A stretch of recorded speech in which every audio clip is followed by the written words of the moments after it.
देश नीति, केवल सच्ची और पक्की खबरें। देश नीति में दोस्तों आपका स्वागत है। मैं हूं आपके साथ राशिद ज़हीर। आपको मालूम है कि प्रधानमंत्री जी ने बंगाल चुनाव के दौरान जो ममता बनर्जी के बारे में जो भी बात कही थी वो कितनी ज़्यादा ट्रेंड हुई थी।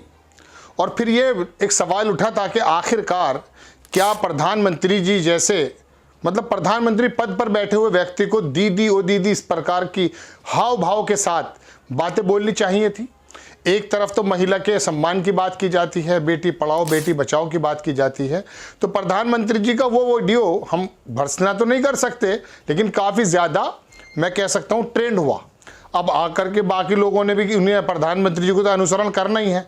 अनुसरण करते हुए देख सकते हैं आप कि उनके जो मंत्री हैं गिरिराज साहब, उनके बारे में मैं आपको दिखाने जा रहा हूं एक वीडियो। उन्होंने कहा ममता बनर्जी के बारे में, ममता बनर्जी एक प्रोग्राम में शामिल हुई थी, वहां जाहिर सी बात है कुछ चीयरिंग का माहौल था। वहां पर उन्होंने किसी प्रकार से कोई अपना एक्टिविटीज़ की तो उसको ठुमके लेकर के स्टाइल करके जो बताया गिरिराज ने, इससे पता चलता है कि वाकई भारतीय जनता पार्टी के नेता विपक्षी महिलाओं के लिए, विपक्षी नेताओं के लिए किस प्रकार का भाव रखते हैं। ये बात बताऊंगा, उसके बाद फिर मैं आपको तेलंगाना लेकर चलूंगा। आप देखिए, ऑल इंडिया तृणमूल कांग्रेस ने इसको ट्वीट किया कि आफ्टर पीएम नरेंद्र मोदी दीदी ओ दीदी cat call union minister Giriraj Singh now joins the list of the BJP India leader who made disregarding comments about Shrimati Mamata Banerjee. आगे लिखता है ये ट्वीट के it's evident that BJP leaders find a incredibly hard to fathom a woman of in power challenging their authority। Mamata Banerjee के बारे में दर्शकों आपको मालूम है कि महिला सशक्तिकरण की एक प्रतीक नजर आती है।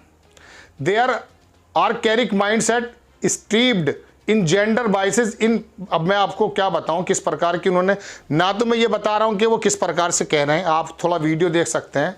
मैं आपको वीडियो दिखा देता हूं, क्योंकि मैं वो शब्द और वो हाव भाव चाहने के बावजूद भी एक्सप्रेस नहीं कर सकता इन फ्रंट ऑफ यू कि जो गिरिराज जी या प्रधानमंत्री जी करते हैं। देखिए वीडियो। जश्न मना रही हैं, ठुमके लगा रही हैं, ये उचित नहीं। लेकिन ये उनका ये कहना है कि ये तो फिल्म जो है फेटर्निटी का को लेकर के एक फेस्टिवल है, वहां पर मुख्यमंत्री पहुंची हुई है। तब फेस्टिवल में ठुमके लगाना कौन? देख लिया आपने दर्शकों। अब आगे लिखता है ये ट्वीट के it is hardly surprising for a party whose नेट जीएस Kailash on shamefully quoted girls in clothes. अब वो बहरहाल सुपनखा हार्बर सचर, आपने सुपनखा की बात भी सुनी थी जो लोकसभा में कही थी। तो इस प्रकार से एक चुनी हुई मुख्यमंत्री के लिए, एक महिला के लिए, प्रधानमंत्री से लेकर के केंद्रीय मिनिस्टर तक जिस प्रकार से हाव भाव के साथ नकल करने की या चिढ़ाने की या फिर मैं समझता हूं कि किसी हद तक अभद्रता करने की कोशिश होती है, अगर होती है तो कितना ज़्यादा मान्य है। और गिरिराज के तो बयान वैसे भी आप मालूम है आपको, जब ये पार्टी कहती है ना पार्टी विद द डिफरेंस, और लोगों ने जिस प्रकार से चुना था तो उम्मीद ये जताई गई थी कि यार गुजरात का एक मॉडल इन्होंने बनाया, झूठा या सच्चा वो बात की बात है, लेकिन शायद देश में ऐसा हो जाएगा। लेकिन गुजरात का मॉडल पूरे देश में तरक्की का हुआ नहीं हुआ, गुजरात में हुआ नहीं हुआ, लेकिन गुजरात के जो दंगे थे उससे जो नफरत भड़की थी वो गुजरात को पार करके पूरे देश में आई। एक वर्ग विशेष को सीधी सीधी गाली बक करके अपने बेटे को बुलाया और कहा कि मेरा बेटा, मुझे अगर कुछ होता है तो मेरा बेटा तुम्हारा ये कर देगा, और अगर मेरे बेटे को, मेरे परिवार को अगर कुछ कहा जाता है तो वो शब्द मैं आपके सामने ये हैं वो भारतीय जनता पार्टी के विधायक और मंत्री जो मालूम नहीं कहां से सींच करके इनको जो है इस तरह की परवरिश की जाती है कि इनको ये नहीं मालूम होता कि हज़ारों लाखों लोगों के बीच में जब आप मंच को शेयर कर रहे हैं, बात कर रहे हैं, एड्रेस कर रहे हैं, तो किस प्रकार की भाषा होनी चाहिए। हर आदमी को गुस्सा आता है, हर आदमी को प्यार आता है, हमें भी कई बार आता है, लेकिन एज ए पत्रकार हमें अपने आप को संयम रख कर रखना पड़ता है। हम भी समाज का हिस्सा हैं, लेकिन इसका मतलब ये तो नहीं है कि गाली गलौज आपके सामने करने शुरू कर देंगे। ये लोगों के द्वारा चुने गए नेता हैं, इस नेता को निकाल भी दिया गया था, लेकिन मजबूरी में फिर इसकी शरण में जाना पड़ा और ये फिर हिंदुत्व के बल पर जीता, और जीत करके ये बेसिकली ये नेता ये देखते हैं कि हमारे जो सुप्रीम लीडर्स हैं वो किस प्रकार की भाषा का इस्तेमाल कर रहे हैं।